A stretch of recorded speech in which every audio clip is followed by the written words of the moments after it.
Bienvenue sur TV5 Monde pour ce nouveau rendez-vous avec Kiosque, le rendez-vous de la presse francophone et internationale. Au sommaire cette semaine, parfum de printemps avorté au Burundi et purge en cours après une tentative ratée de coup d'État militaire. Que va-t-il advenir notamment du mouvement de protestation populaire ? Un collège vraiment pour tous. En France, le projet de réforme dégénère en guerre politique. Mais pourquoi donc les lois sur l'école tournent-elles à chaque fois au psychodrame national ? Désormais, quand on dira dette, faudra-t-il comprendre dette morale ? François Hollande donne de faux espoirs aux Haïtiens. Mais alors, comment rembourse-t-on une dette morale ? Le président et les femmes du président qui continuent de faire la une des magazines, d'ex en ex jusqu'à l'actuel petit ami.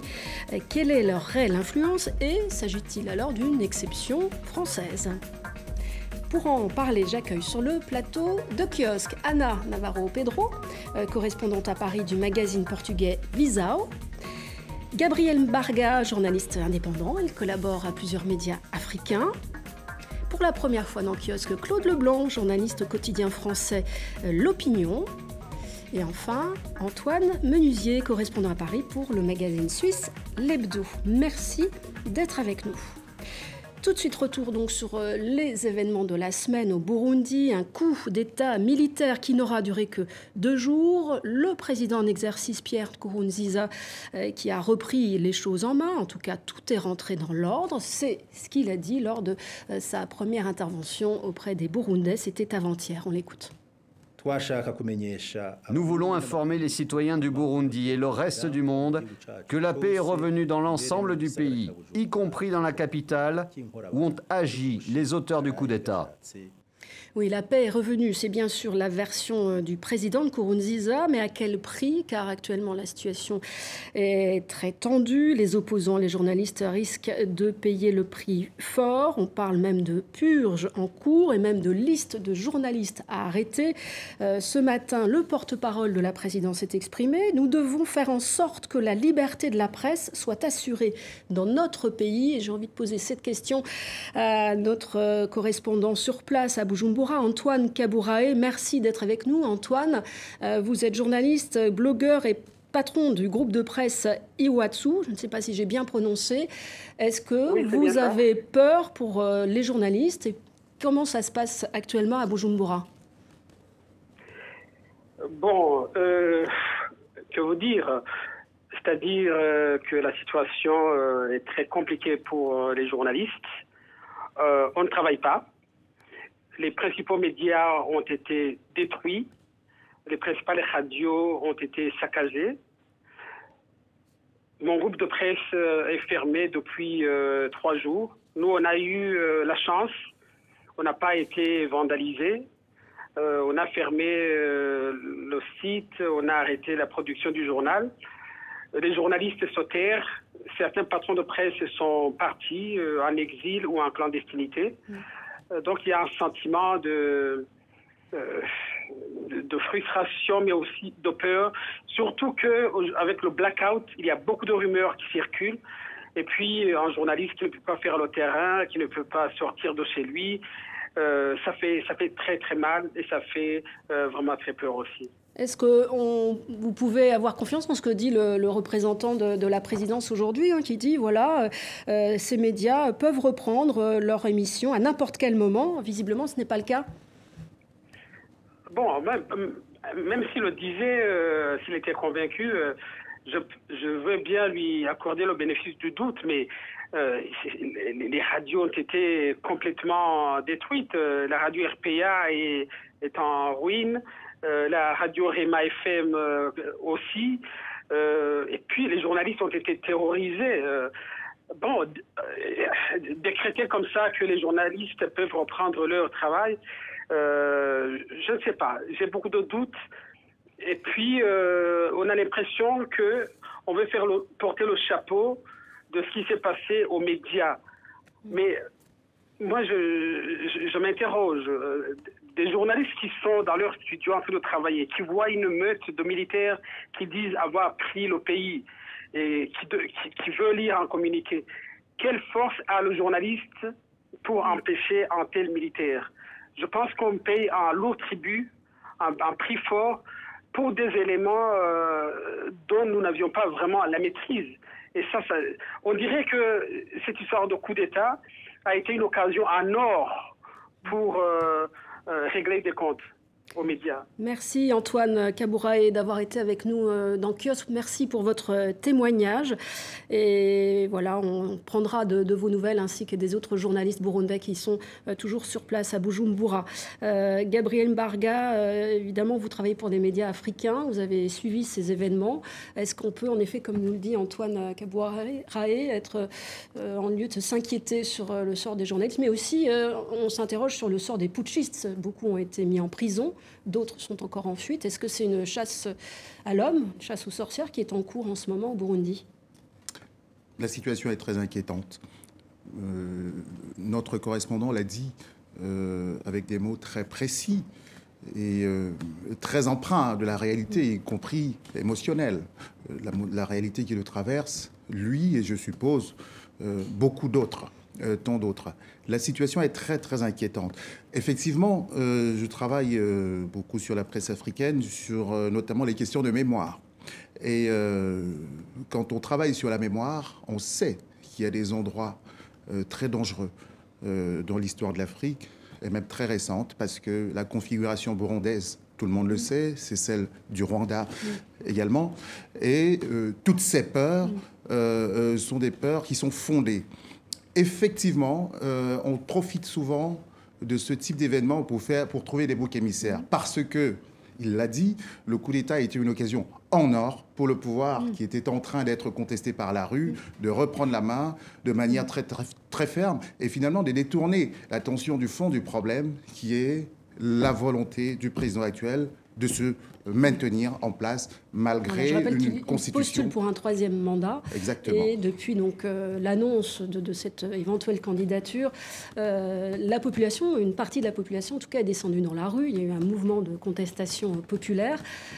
Quelques-uns ont tenté de manifester ces derniers jours, mais ils étaient beaucoup moins nombreux aujourd'hui. Ce que j'ai envie d'ajouter, au-delà du Burundi, parce que pour parler du Burundi, nous avons la bonne personne en ligne. Mais au-delà du Burundi, pour parler de toute l'Afrique, ce mouvement qui consiste pour un certain nombre de chefs d'État africains à vouloir se maintenir au pouvoir contre la légalité, c'est un mouvement dangereux. C'est un mouvement dangereux, pourquoi ?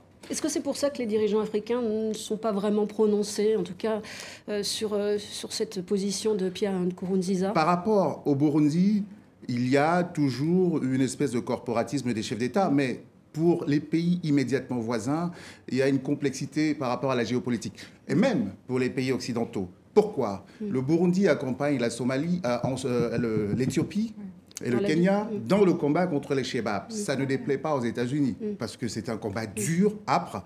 Le Burundi est en Centrafrique également, où ils sont très appréciés pour leur travail. Mais pour finir sur la parenthèse, le fait de détourner les constitutions à des fins personnelles empêche quelque chose d'essentiel pour le fonctionnement d'une république, c'est la continuité de l'État. Si chaque fois qu'on est au pouvoir, parce qu'ils ont des turiféraires qui disent « oui, si on en appelle à un référendum, c'est légal », d'accord.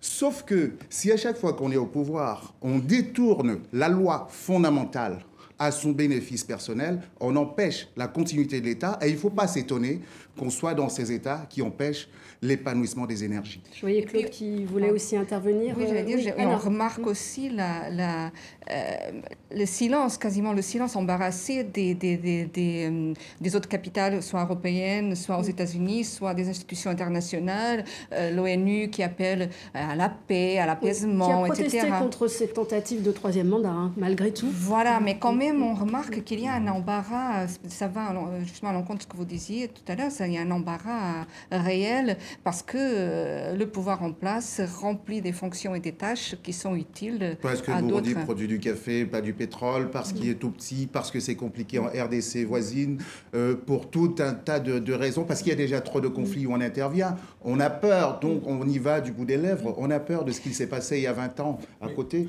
Ça fait beaucoup. Ça supposerait, ce que vous dites, Anna, supposerait que tout processus démocratique dans tout pays qui n'est pas un exemple vertueux de démocratie, par exemple le Burundi, actuellement, que tout processus devrait recevoir l'aval de l'Occident pour que ça fonctionne. Alors, ça voudrait dire qu'en Centrafrique, pardon, pas en Centrafrique, le Burkina Faso, où finalement la révolte a réussi, ça veut dire que là, il y aurait eu la main derrière de l'Occident. Une mise sous tutelle, vous voulez dire. Qui fait que ça a fonctionné. Donc, ça fonctionne. Donc je ne sais pas s'il faut toujours aller chercher le silence des ambassades étrangères ou au contraire leurs déclarations. Maintenant, peut-être par rapport à la situation burundaise, évidemment, vu par moi qui ne suis absolument pas du tout spécialiste de cette région, on peut se dire que parce qu'on a en mémoire les massacres, les conflits interethniques Hutu-Tutsi des années 80-90, finalement, c'est presque un progrès qu'il n'y ait pas, à l'occasion de cette crise, de conflits interethniques et de massacres interethniques. Et que, finalement, il y ait entente aujourd'hui, semble-t-il, entre Hutu et Tutsi pour déloger ce président. Voilà. Donc c'est déjà quelque part un progrès. Voilà, nous suivrons évidemment de près dans nos prochains rendez-vous d'infos la situation au Burundi, en tout cas pour l'instant, pour ce qui est des prochaines élections. Le porte-parole de la présidence burundaise explique qu'elle pourrait être reportée de quelques jours. Il parle des élections législatives qui sont prévues normalement à la fin du mois de mai. Élections présidentielles prévues fin juin. En tout cas, pour l'instant, les financiers de ces élections, les Européens, ont suspendu ce financement, justement, donc à suivre. Nous passons à présent à notre deuxième thème dans Kios. C'est une polémique qui tourne au pugilat politique. Pas une journée sans un article, une déclaration, une sortie, comme on dit. Chacun y va de son commentaire, de sa critique, à gauche comme à droite. Les attaques fusent de toutes parts, mais de quoi donc s'agit-il? D'une certaine réforme. La période des Lumières a illuminé le monde entier. Le monde entier regarde cette période de notre pays avec admiration. Eh bien, l'histoire des Lumières doit devenir un enseignement facultatif. Ce n'est pas une réforme, c'est une démolition. Le socle de l'éducation nationale, les Français ne veulent pas qu'il soit perturbé et renversé. Tout de suite, dès que les critiques apparaissent, d'organiser le dialogue, d'organiser la concertation. Et pas je dirais, d'un regard méprisant ou d'un geste méprisant, dire « j'ai raison, je suis droit dans mes bottes et je vais jusqu'au bout ». Il s'agit de revoir la copie? Non, il s'agit de prendre... la saisine. Long silence de réflexion, puis explication. Il n'y a rien de très particulier, si ce n'est le fait d'être à l'écoute, de corriger quand il faut corriger, de demander, de dialoguer. Je trouve qu'elle a raison de faire montre d'une ouverture, d'une volonté de discussion sur le contenu des programmes, mais la réforme, elle doit aller à son terme. Jusqu'à présent, nous connaissions Madame Taubira, dont le combat effréné vers la médiocrité. Voilà qu'elle est en passe d'être dépassée par la ministre de l'Éducation nationale. Et les attaques personnelles, moi je les ai entendues à la une des quotidiens les plus réactionnaires. Je les ai entendues hier soir dans la bouche du président de votre formation contre la ministre de l'Éducation nationale, avec des mots insupportables. Nous ne reculerons pas sur la réforme des collèges. Nous ne reculerons pas sur cette exigence qui est d'apporter une réponse à chaque élève, mais avec une seule idée, la réussite. Et oui, le visage de Najat Vallaud-Belkacem, car c'est bien elle qui se retrouve au cœur de cette bataille, celle qui porte donc sur ses épaules ce projet de réforme des collèges prévu donc pour la rentrée 2016 en France. Un mot avec ce sondage effectué il y a 2 jours pour nos confrères d'ITélé. 61% des Français y sont opposés à cette réforme. Le chiffre monte à 75% chez les sympathisants de droite. Sondage réalisé les 13 et 14 mai auprès de 1025 personnes représentatives de la population française âgée de plus de 18 ans. Voilà, comme ça on est tout à fait précis sur ces sondages. Alors évidemment, la presse s'embrase. Qui pour sauver le soldat Najat? droite, s'interroge Le Point. Le massacre des innocents, titrait déjà il y a 15 jours Marianne en couverture. Du côté de l'opinion, je me tourne vers notre confrère Claude Leblanc, l'opinion pointe plus un replâtrage improvisé, car il est question en effet qu'on revoie la copie du côté du gouvernement. Claude Leblanc, une réaction sur cette méthode et cet emballement médiatique et politique, et aussi du monde des intellectuels, on en parlera aussi ensemble, autour de ce projet de réforme. On peut surtout parler de non-méthode, à vrai dire, parce que le problème de cette réforme de l'éducation nationale, telle qu'elle a été mise en œuvre par la ministre de l'Éducation et le gouvernement dans l'ensemble, et on voit bien la réaction notamment du porte-parole du gouvernement qui est très embarrassé pour en parler, l'emballement de Manuel Valls qui parle qu'on ne reculera pas, etc. Le problème, c'est que depuis des années, et ce n'est pas simplement le fait de ce gouvernement, mais aussi d'autres gouvernements par le passé, c'est que des réformes de cette nature, qui sont des réformes évidemment très importantes, qui ont commencé déjà il y a plus de 40 ans avec Giscard d'Estaing et la réforme du collège unique, eh bien, à chaque fois, on met toujours la charrue avant les bœufs. C'est-à-dire qu'on dit on va faire une réforme, on va faire ceci, on va faire cela, et on n'organise aucune concertation. Dans les réactions que vous avez montrées à plusieurs reprises, pourtant, on dit... le gouvernement dit qu'il y a eu concertation, on a fait venir des experts. Non, mais des experts qui viennent de quel niveau et d'où? Est-ce que ce sont les acteurs qui sont sur le terrain qui ont été consultés? Pas du tout. Les professeurs vont être consultés maintenant, les enseignants à tous les niveaux vont l'être, mais seulement maintenant, une fois qu'on a lancé en l'air une réforme qui aujourd'hui retombe et chacun tire comme un peu un pigeon sur cette réforme qui, en soi, n'est peut-être pas mauvaise, mais simplement on entend tout et n'importe quoi. Alors quand après on demande aux Français « Qu'est-ce que vous pensez de cette réforme? Est-ce que vous êtes d'accord ?» Tout le monde dit non, mais personne ne sait en définitive ce qu'il y a vraiment dans cette réforme. Et vous comprenez le débat politique, que ça devienne presque un enjeu politique? Je comprends. On n'est pas encore pourtant dans la campagne, mais... Oui, mais on est en perpétuelle campagne. De toute façon, la France est toujours en campagne. On a à peine sorti de l'élection présidentielle qu'on est déjà dans la suivante. On sort des départementales, on est déjà dans les régionales. On est toujours dans le débat politique. Et c'est ça un peu le problème. Et du coup, je pense que notamment les gouvernements de façon générale devraient être beaucoup plus attentifs justement à avoir un mandat électif sur des réformes, en se faisant élire sur une réforme, par exemple, de l'éducation nationale, et de lancer effectivement le processus d'explicatif, de consultation qui va mener à cette réforme. Pas de cette manière-là. Ça ne marchera pas. En Suisse, on organiserait peut-être une votation pour dire pour ou contre. Oui, d'ailleurs, il y a des votations qui ont lieu dans des cantons, parce que donc la Suisse est un pays fédéral, et l'éducation relève des cantons, des régions, si vous voulez. Et donc, il y a deux cantons qui, dernièrement en Suisse, deux cantons suisses alémaniques, germanophones, qui ont décidé que le français ne serait plus la seconde langue enseignée à l'école primaire. Il y a 6 ans de primaire, 5 ou 6 ans de primaire. Donc, il y a l'anglais, évidemment, que choisissent en premier tout le monde en Suisse, et l'allemand. Et donc, ces deux cantons ont décidé que existe le français. Ce qui soulève, évidemment, ce qui a soulevé un tollé en Suisse francophone, parce que la question des langues est sans doute le casus belli. On ne va pas parler de guerre civile ou de conflit civil, latin, mais c'est vraiment, voilà, c'est vraiment le point le plus chaud, sans doute, de ce qui pourrait réveiller une guerre. Et la guerre des langues menace toujours quelque part en Suisse. Donc, il y a d'ailleurs un principe en Suisse qu'on appelle la territorialité des langues, c'est-à-dire que les langues suivent un découpage géographique auquel il ne faut surtout pas retoucher, sous peine de créer de très très gros problèmes. Voilà. Justement, Antoine, vous avez écrit un article dans l'hebdo concernant ces fameuses classes bilingues qui pourraient être donc supprimées dans cette réforme, et ça concerne l'allemand. Et là, ça a même été assez loin au niveau diplomatique. Ça a fâché l'Allemagne. Ça a fâché l'Allemagne. Donc, l'ambassadrice d'Allemagne en Suisse a eu un entretien à sa demande avec Najat Vallaud-Belkacem, laquelle a tenté de rassurer, mais sans succès, l'ambassadrice.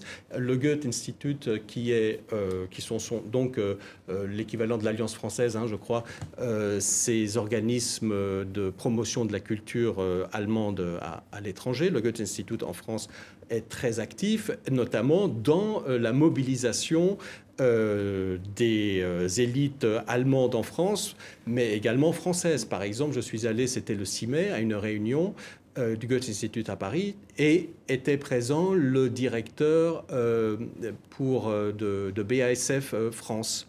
BASF, donc entreprise allemande, et c'est un Français qui la dirige, parlant parfaitement l'allemand et montrant à quel point, disant à quel point l'allemand, en dépit des idées reçues ou des apparences qui sont réelles par rapport à l'anglais qui est beaucoup plus présent dans le monde, est notamment pour des débouchés économiques, des débouchés d'emploi très importants pour la France. Peut-être juste une chose pour poursuivre ce que disait Claude, je pense qu'il y a l'aspect de la méthode qui ne va pas bien, mais je pense qu'il y a aussi l'aspect idéologique qui... Peut-être qu'on assiste en ce moment en France à la démonétisation de l'impératif égalitaire.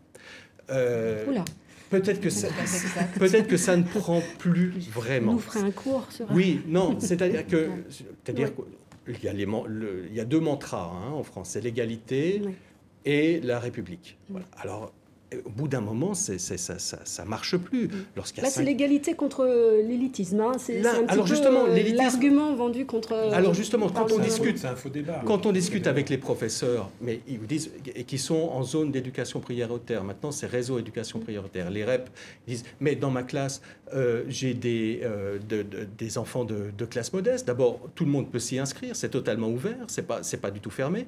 Et puis ensuite, il y a des enfants de la diversité, subsaharienne, maghrébine, qui fréquentent ces écoles.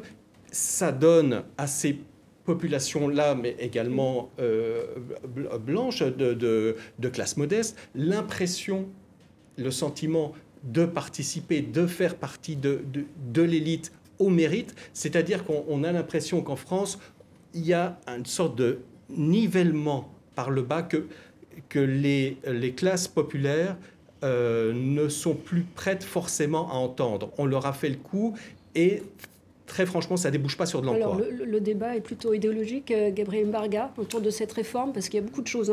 Il y a aussi le latin, donc, qui va devenir une vraie langue morte, pour le coup. Enfin, c'est ce que disent les détracteurs de cette réforme. Il y a aussi ces programmes d'histoire, avec des choix d'options. Évidemment, Nicolas Sarkozy parlait des Lumières, qui deviendront facultatifs. Effectivement, le débat est très idéologique parce que c'est une réforme de la forme. C'est-à-dire que la réforme Najat Vallaud-Belkacem est une réforme sur la forme, l'organisation, les rythmes pédagogiques, etc. Mais on a mélangé cette réforme avec la refonte des programmes, qui est un process qui est déjà en cours depuis Vincent Péon et qui, là, touche au cœur même de l'enseignement. Mais à la faveur ou à cause des événements récents, c'est devenu une question prégnante.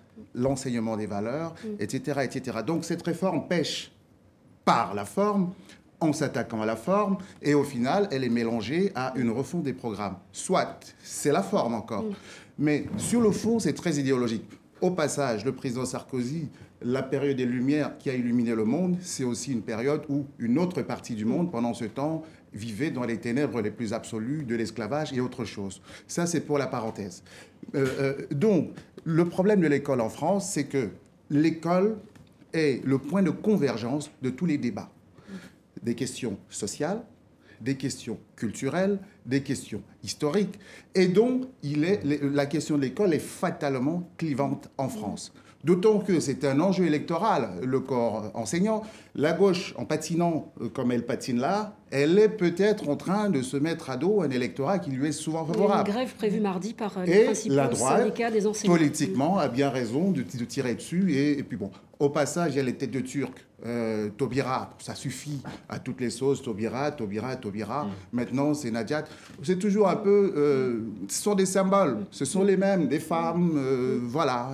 Elles viennent de quel environnement? On conteste toujours, au fond, leurs compétences. Dès le début, je me souviens qu'on a commencé à tirer sur chacune d'elles.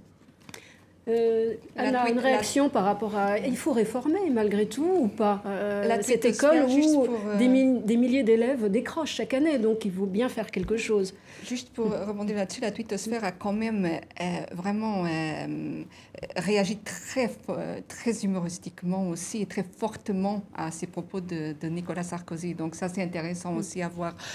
J'ai toujours trouvé que l'école française... vis-à-vis de Najat... Je ne sais pas si c'est absolument nécessaire de réformer l'école française. Certainement, je viens d'un pays où il y a eu, depuis l'avènement de la démocratie, une réformite aiguë qui n'a jamais abouti à de vrais programmes, à un vrai développement de l'enseignement et qui a toujours voulu niveler de plus en plus bas. Je me suis trouvé, un de mes articles, je me suis trouvé à un moment donné, je reçois un manuel de philosophie, il y a des articles à moi, je ne suis pas philosophe, j'avais interviewé des philosophes, mais on apprenait la philosophie à travers d'articles de presse. Je trouvais ça absolument ahurissant.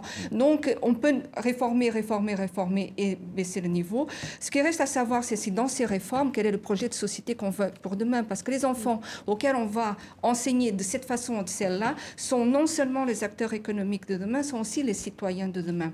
Et donc, est-ce qu'on veut faire une réforme plutôt utilitaire, comme il semble être le cas de ce qu'on fait actuellement dans le changement des programmes, en plus de la forme d'enseignement, ou est-ce qu'on veut maintenir aussi, vous parliez tout à l'heure de la mémoire, est-ce qu'on veut parler aussi la mémoire de la culture et cette culture qui fait le propre de chaque pays? Ça, c'est un vrai débat de fond. Et là, il a été politisé. Alors que s'il y a une question qui ne devrait jamais être politisée, c'est celle de l'enseignement de nos enfants et de notre avenir dans chacun de nos pays.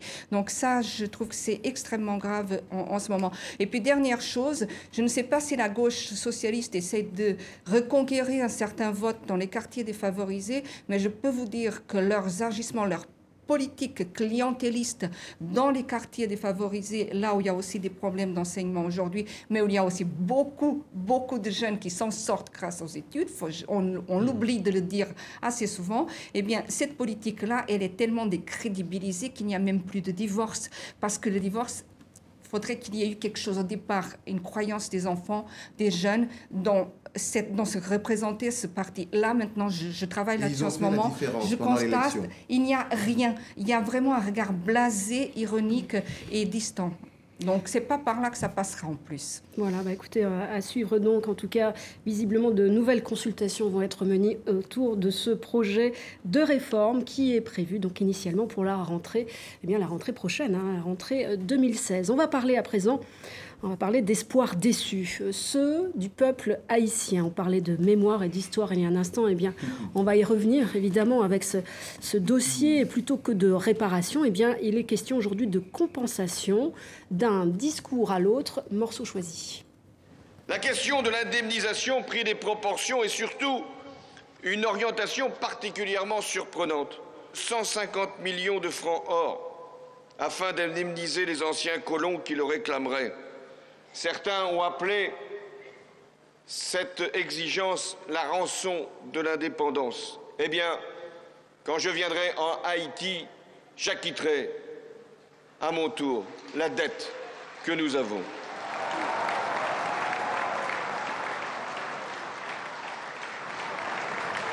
Il y a une dette morale qui existe. Cette dette morale, je l'ai évoquée en Guadeloupe. On ne peut pas changer l'histoire, on peut changer l'avenir. On peut faire en sorte que les jeunes haïtiens puissent accéder au savoir, à la connaissance et donc à la réussite. Voilà, donc un premier discours en Guadeloupe, puis un deuxième discours en Haïti. Donc une dette est devenue morale. Elle était peut-être, en tout cas, dans l'esprit de François Hollande au moment du premier discours. En tout cas, on a bien vu, avec les applaudissements de l'Assemblée, que tout le monde y a cru à ce moment-là. On parle de cette rançon de l'indépendance. Gabriel, évidemment, c'est un dossier qu'on connaît, qu'on suit de près du côté de la communauté africaine, parce qu'il est question d'indépendance haïtienne, de cette rançon payée par les Haïtiens. Je crois que c'est un fait unique dans l'histoire, que des nouvelles indépendances l'a payé en fait à ces anciens colons, et c'était 150 millions de francs or, difficile à estimer aujourd'hui, c'est aussi un autre débat. Comment on peut régler une dette morale? Ah oui. La question est difficile, oui. Parce que au cœur de la question, il y a une frustration. Il y a eu l'esclavage. Et il y a eu, dans le cas de Haïti, un peuple qui s'est libéré de l'esclavage. Ce premier, d'ailleurs le seul, qui s'est libéré par lui-même au cours d'une guerre qui était sanglante, violente, et puis avec Toussaint Louverture et Dessalines avant, enfin ensuite, ils se sont affranchis. 1804, première république noire dans le monde. Et puis quelques années plus tard, d'ailleurs l'esclavage a été rétabli sur le cas haïtien. Et puis quelques années plus tard, on leur dit d'accord, vous êtes libres, mais nous avions des intérêts, des plantations et plein de choses, donc vous allez payer parce qu'il y a des gens qui vont perdre de l'argent, puisque appelons les choses par leur nom. Donc vous allez indemniser toutes ces personnes parce que vous avez votre liberté, vous allez gérer votre pays. Alors, on fait quoi plus de 100 ans après? Est-ce qu'on peut rembourser financièrement une telle dette? Je ne sais pas, c'est trop compliqué. Ce qui est sûr, c'est que dans les... Je crois que le président haïtien Jean-Bertrand Aristide avait évalué cette dette à 17 milliards d'euros. Il y a eu des experts qui planchent parce qu'il y a des courants aux États-Unis même, parmi les Noirs américains. Au fond, ce que les Noirs, au-delà de l'Afrique et ses diasporas, ce qu'ils attendaient depuis longtemps, c'était la reconnaissance. C'est ça la dette morale. C'était la reconnaissance que leur destin a été grévé, a été entravé par quelque chose qui a duré trop longtemps, qui les a séparés, qui les a désunis, qui les a éclatés dans le monde et dont les conséquences sont encore visibles aujourd'hui. Parce que quand on parle du Burundi, vous me direz c'est vieux, mais ce sont des métastases de la même chose qui font que des gens sont divisés, ils se retrouvent aujourd'hui face à face alors qu'ils avaient des groupes plus homogènes, etc. Donc, les gens attendaient simplement qu'on leur dise « oui, cela s'est passé ». Et vous savez que dans le débat français, pendant longtemps, il y a eu la question de la repentance. D'ailleurs, le président Chirac avait fait amende honorable par rapport à cette question en reconnaissant notamment que l'esclavage était crime contre l'humanité. Et puis, à l'occasion, avec le président Sarkozy, du débat sur l'identité nationale, la non-repentance est revenue. Les gens sont blessés qu'on ne leur dise pas « oui, on vous a fait du mal », parce que les gens voient ça comme ça, ils perçoivent ça comme ça. Mais maintenant, financièrement, c'est très compliqué. Qui veut réagir? Alors, il y a la presse haïtienne qui a vraiment montré son désappointement, si on peut dire les choses comme ça, mais vraiment grosse déception côté haïtien. Hollande esquive la dette et mise sur l'éducation, car en effet, il a été annoncé une aide financière pour l'éducation en Haïti. Anna, votre réaction? En termes de droit international, c'est difficile à faire reconnaître le principe de cette dette financière, c'est vrai. Après, ce serait une bataille d'avocats qui pourrait... mais vous savez bien ce qu'il y aurait derrière comme réclamation de dédommagement. Donc, je pense que c'est une bataille perdue d'avance à partir du moment où on n'a pas de jurisprudence pour l'instant. Et dans un monde qui n'est pas très prospère par ailleurs. Mais au moins, la reconnaissance de la dette morale, oui. Et je pense qu'au moins les mots ont été prononcés. Il ne s'agit pas de repentance ou de la question de battre sa coupe tout le temps, mais il y en a une. C'est horrible. Et vous savez, je parle d'un pays qui maintenant va être endetté jusqu'à la fin des jours. Haïti, c'était combien d'années? 150, 120... 1804. Mais il a fini de payer en 1952. Oui, donc oui, c'était 150 ans à payer la dette, 26, quelque chose comme ça. Un siècle et demi. Nous resterons, je ne sais pas combien de siècles l'Afrique a payé notre dette aussi, l'Espagne, la Grèce, l'Italie. Et puis nous pouvons compatir encore davantage à ce que ça implique comme processus de blocage, d'évolution et de développement. Et donc, oui, c'est un problème qui peut encore faire réfléchir, a besoin non seulement qu'on présente des excuses, mais qui peut faire réfléchir sur l'actualité aussi. Quelque chose. Alors, la dette, la question de ces dettes morales se pose aussi ailleurs. Claude Leblanc, qui est spécialiste de l'Asie et en Asie aussi. Ça se pose dans beaucoup de continents. Ça se pose en Asie. Le Japon, par exemple, a une dette morale vis-à-vis de la Corée, de la Chine, pour toutes les exactions qui ont été commises pendant la Seconde Guerre mondiale, mais pas seulement. Ils ont annexé, la Corée notamment.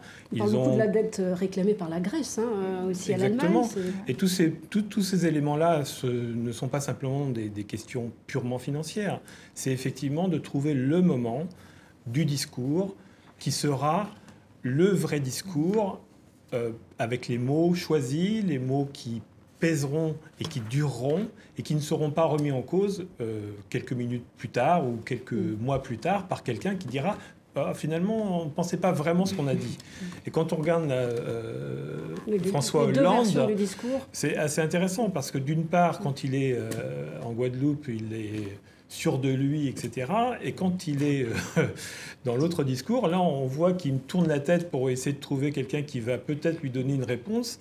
On sent bien qu'il est gêné aux entournures. Et aujourd'hui, pour revenir sur mon tropisme asiatique, au Japon, c'est un peu la même chose. On attend beaucoup du Premier ministre actuel, Shinzo Abe, qu'il fasse un discours sur la repentance du Japon, quelque chose qui marquera suffisamment les esprits pour que la question, évidemment, elle sera toujours une blessure profonde, parce qu'on n'arrête pas, on n'arrive pas à guérir une blessure comme celle-ci, mais des mots qui soient suffisamment pesés pour que on tourne enfin une page et qu'on essaye d'ouvrir des relations qui soient beaucoup plus sereines, en définitive, y compris sur différents aspects du développement, pour revenir sur la question d'Haïti, par exemple, et de l'Afrique. Oui, alors justement, on a remarqué que cette question haïtienne a fait quand même, malgré tout, couler beaucoup moins d'encre qu'une autre image marquante de cette visite dans les Caraïbes du président français, François Hollande. Évidemment, c'est cette photo, cette rencontre de François Hollande avec Fidel Castro. Alors là, beaucoup de unes, beaucoup de réactions entre visite historique pour certains, pas du tout répondent les autres. Une réaction peut-être, Antoine, vous n'êtes pas exprimé encore sur ce sujet. Je crois que la presse suisse a été assez aussi critique sur cet entretien entre François Hollande et Fidel Castro. Ce qui est intéressant. Alors, oui, je ne sais pas si elle a lieu d'être critique là-dessus, parce que la Suisse, en fait, peut s'enorgueillir d'une certaine manière d'avoir été la représentante des États-Unis depuis 1961 à Cuba. C'est de la même manière qu'elle continue de l'être, je crois, pour les États-Unis en Iran. Et puis, il y a eu un ambassadeur dont j'ai oublié le nom, mais qui a fait pas mal parler de lui, enfin qui a eu un rôle, en tout cas dans l'ombre, dans les années 60 aux États-Unis, un ambassadeur de Suisse, qui a notamment participé à l'organisation du pont aérien qui a permis à plus de 200 000 Cubains de partir de Cuba pour les États-Unis. Le pont s'étant arrêté au début des années 1970. Également, il était prévu que les Suisses, lors de la conquête spatiale des États-Unis dans les années 60-70, recueillent les astronautes américains au cas où la capsule se poserait à Cuba. Donc il y avait plusieurs choses de cet ordre-là. Donc la Suisse était assez partie prenante. Et puis là, notamment à travers les organisations internationales, dernièrement, c'était il y a un an environ, il y avait de jeunes blogueurs cubains qui étaient à moitié, à moitié clandestine en Suisse. En fait, tout ça n'avait rien de clandestin, mais il ne fallait pas le dire.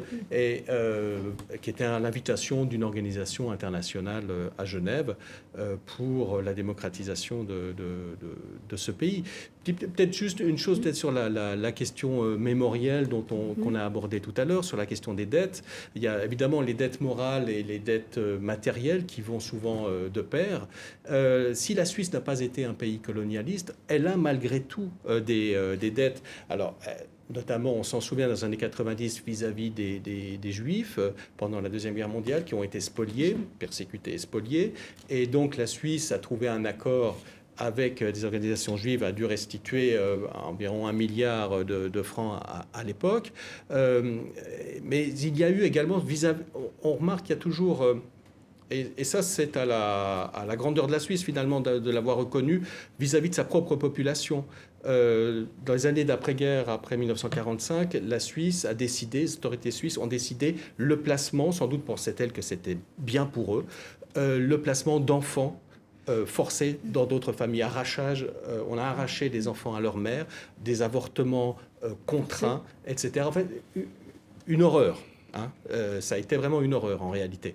Et puis, il y a quelques années, la présidente de la Confédération a tenu un discours absolument magnifique et émouvant et très sincère d'excuses vis-à-vis de ces femmes-là, de ces parents-là, de reconnaissance, voilà, de cet eugénisme finalement social. Et c'était important. Et il est prévu qu'il y ait également des réparations matérielles. Alors, pour revenir à notre ami Fidel Castro, fallait-il aller le rencontrer? Je crois que l'opinion n'a pas été très tendre. Hein. Hollande, ego maximo, vous nous dites, dans l'opinion. Parce que là, on était visiblement dans une opération de communication. Hein. La photo, il fallait faire cette photo. C'était très important pour... Alors pour qui? Pour François soigner Hollande. La gauche Oui, pour soigner un peu la gauche française, mais aussi également, je pense, vis-à-vis du reste du monde, notamment vers les États-Unis, parce que, d'une certaine façon, Hollande a grillé un petit peu la politesse aux Américains. Là-dessus, je pense qu'ils ont en ce moment pas mal d'envie de griller les Américains. On l'a vu en Arabie Saoudite aussi. Enfin, on voit effectivement la France très prête à prendre des responsabilités. Alors, je ne sais pas si c'est une bonne responsabilité ou pas, mais en tout cas, je pense qu'il y avait vraiment là un plan com. Un plan com qui a marché ou pas? Est-ce que c'était indispensable, cette rencontre avec Fidel Castro? Pour moi, ce qui m'intéresse dans cette question, c'est peut-être que ceux qui n'ont pas entendu parler de Castro, François Hollande, hein, ceux qui n'ont pas entendu parler de Castro avant, se posent un peu la question de savoir qu'est-ce que c'était que ce communisme cubain, et puis de façon générale le communisme. Mais ce sont les mêmes faces d'une même médaille, le communisme et le capitalisme. Ça va paraître peut-être curieux de le dire, mais vu de loin ou vu d'Afrique, on voit ça comme ça. C'est-à-dire l'histoire de l'Europe vis-à-vis des autres peuples, ou parfois vis-à-vis des plus faibles, qui peuvent être dans leur propre peuple, c'est souvent assez tendu, d'un extrême à l'autre. Là, on est à Cuba, mais il y a eu un communisme en Europe, tout près. Il y a l'Europe de l'Est, où il y a encore des séquelles.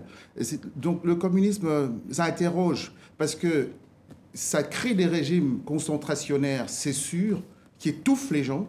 Le capitalisme tue aussi, d'une façon moins visible, les laissés pour compte. Ils sont là, on ne les voit pas. Ce n'est pas un système, il n'y a pas un grand chef, un leader massimo qui édicte des lois pour que tout le monde soit comme ça, mais ça tue aussi. Voilà, réflexion autour du guévarisme. Antoine a besoin de réagir. Alors, chez François Hollande, ce que j'ai remarqué, c'est il a un petit côté, je kiffe le job de président de la République. Et un petit côté puéril à faire remarquer. Il se fait plaisir, c'est un petit peu les commentaires qu'on a pu entendre. Par exemple, il va là-bas, il dit mais j'ai rencontré un personnage quand même historique, hein, Fidel Castro. Donc c'est bien. On voit bien aussi sur la photo qu'il a un côté effectivement enfant gâté. Un côté fan, oui, un peu fan qui rencontre. Regardez Libération, voilà, magnifique une. Hein, et puis aussi François Hollande en Che Guevara. Dans un cadre qui était beaucoup plus important, en tout cas à ce moment-là, c'est en 2013, lorsqu'il va au Mali et qu'il s'auto-décerne un satisfecit. En tout cas, il commente lui-même ce qu'il est en train de vivre, son ressenti. Ce que font pas généralement les présidents, ou alors plus tard dans des mémoires, mais il dit, oui, j'ai l'impression de vivre aujourd'hui le jour politique le plus important de ma vie.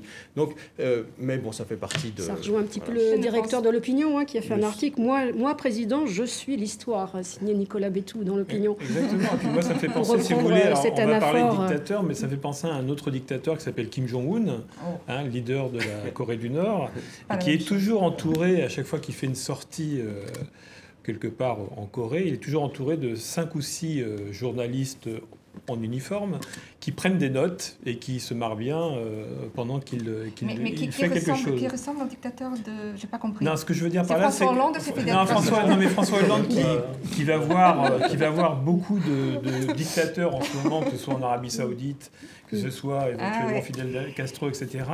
Je trouve qu'il a effectivement une envie de se positionner comme un acteur de l'histoire de manière un peu trop outrancière, si vous voulez. Il est président de la République, mais il n'est que président de la République. Alors, on va passer à la petite histoire, Anna, si vous le voulez bien, parce que le temps passe. Et voilà, si je vous dis Ségolène, Valérie et Julie, eh bien, vous savez bien que je parle de certaines... reparler de ces couvertures de la semaine. Voilà, on va les voir à l'écran dans un instant. Ce sont bien les femmes du président qui font encore et toujours la une. Alors, Ségolène Royal, la vice-présidente, nous dit l'Obs. Valérie Trierweiler, qui accorde donc son première interview à la presse française depuis la parution de son livre, qui s'est très très bien vendu. Et puis, dans l'autre partie de l'écran, la mystérieuse Julie Gaillet nous dit l'Express. Bon, c'est une question un petit peu générale, à croire que les femmes du président, ça fait vendre du papier. Anna Navarro, c'est votre avis? Ça fait vendre du papier, c'est sûr, sinon le marketing ne les mettrait pas à la une dans leurs médias respectifs. Mais c'est très étonnant, j'ai envie de dire, mais les filles, réveillez-vous, existez par vous-même, n'existez pas par un type. C'est un mystère. Mais là, comment ces trois belles filles, encore Ségolène Royal l'a rencontrée quand elle était jeune, c'est autre chose, ils ont peut-être quelque chose en commun, parce que, bref, oui, la politique, des idées, un combat ensemble, une vie ensemble, des enfants, mais quand même, les filles existaient par vous-même. Et puis, journalistes français, ne transformez pas les filles en Madame Pompadour, permanence au XXIe siècle. Franchement, ça me dépasse, cette histoire. Franchement, ça me dépasse. Je ne crois pas qu'il y ait un autre pays en Europe où alors, justement, c'est un peu la question qu'on peut se poser. Est-ce que c'est une exception française? Mais est-ce qu'au-delà de ces unes, est-ce qu'il n'y a pas aussi une influence de ces femmes sur le pouvoir? En tout cas, c'est la question qui a été posée dans certains de ces articles. Oui, ça, c'est toujours difficile à savoir si elles ont une réelle influence. Sans doute que on peut parler de Ségolène Royal, elle a une influence politique forte, en dehors peut-être même de François Hollande. Heureusement, après, Julie Gaillet... Vice-présidente, c'était un peu fort quand même. En tout cas, c'est un titre qui n'existe pas en France, oui, mais qui existe dans d'autres pays. Mais elle essaye de se positionner comme ça. Hein. Ouais. Si vous prenez par exemple les dernières semaines, justement, un peu l'agenda présidentiel et l'agenda de Ségolène Royal, vous apercevez qu'il y a quand même une espèce de concurrence qui se met en place entre les deux. François Hollande était sur le plateau du supplément sur Canal+. Une semaine après, c'était Ségolène Royal qui pilotait le bateau en direct pour le supplément aussi. Et donc, comme ça, il y a une volonté progressive, effectivement, de s'imposer. Mais elle est dans un rôle politique.